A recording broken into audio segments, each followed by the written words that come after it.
What does it take to not only survive, but strive at the highest level? Well, that's exactly what we'll be breaking down today when we look at Anthony Joshua and what I believe are 3 key principles for cultivating a championship mindset.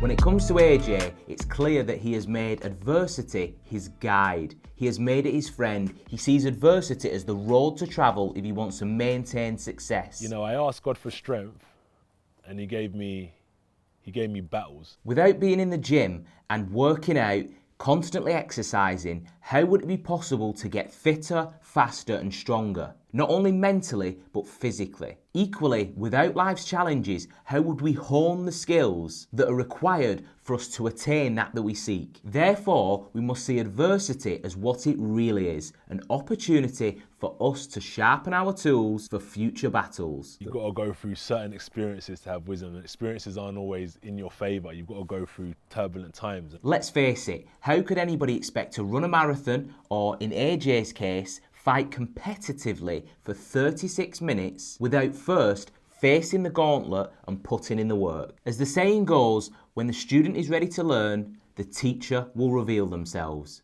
But what we must realise is that often it's that obstacle-ridden path that is our teacher, that is sent to serve us. And it is our duty to put in the work if we want to succeed.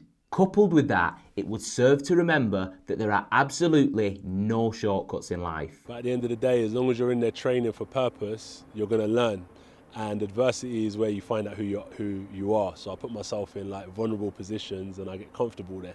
Next up, you'll often hear AJ say things like stay humble, stay hunted, stay hungry. He uses these to cultivate an underdog mentality, one that keeps him striving for success. But more importantly, his mind is primed and leveraged because he realises it's not only one thing to gain the success, but it's another thing to maintain. I don't live for luxuries.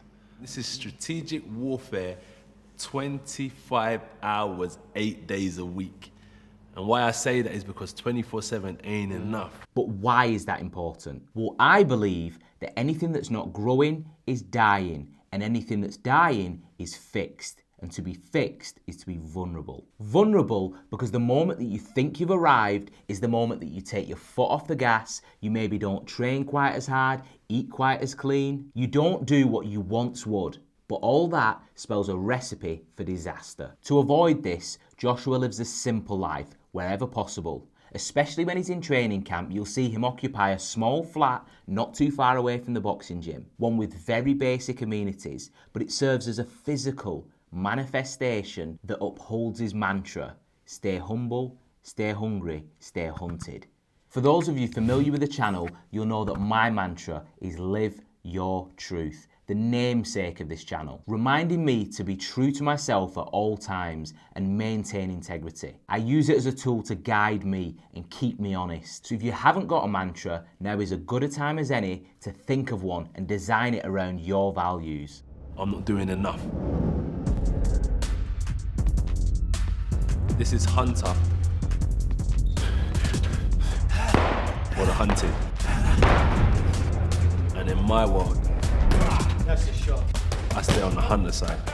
Finally, remaining balanced and seeing opportunity in everything is what I believe is one of Anthony Joshua's greatest strengths. It's clear to see for him that it's about the process, not the product. He is completely focused on a continual journey of progression and development, not only about him as a fighter, but him as a man and as a human being.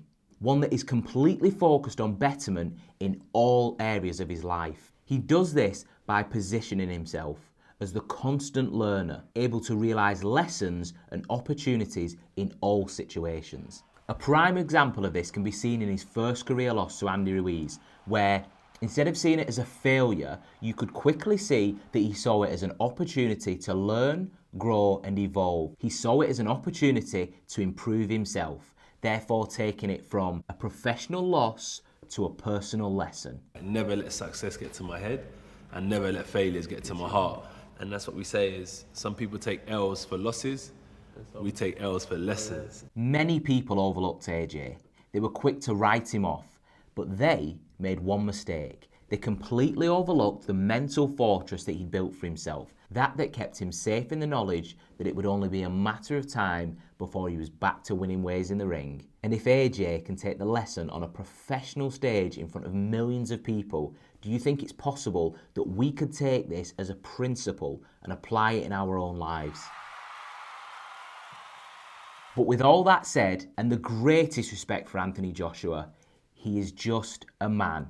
Yes, one with an amazing mindset, hence us creating this video. However, he is just a man nonetheless. I say that as champions aren't born, they are made, and they are crafted through the implementation of simple principles like those that we've discussed today. Whether it be seeing adversity as a gift, or cultivating a mindset where you can always remain and stay humble no matter your success, or finally what I believe to be the most powerful, that is taking the L and having an ability to see it not as a loss or a failure, but actually as a lesson. If I've missed any that you feel are worthy of note, feel free to drop them in the comments below. If you like this content and want to see more of it, you can check out that playlist or video right there. And all that's left to say is keep living your truth, and I'ma see you real soon.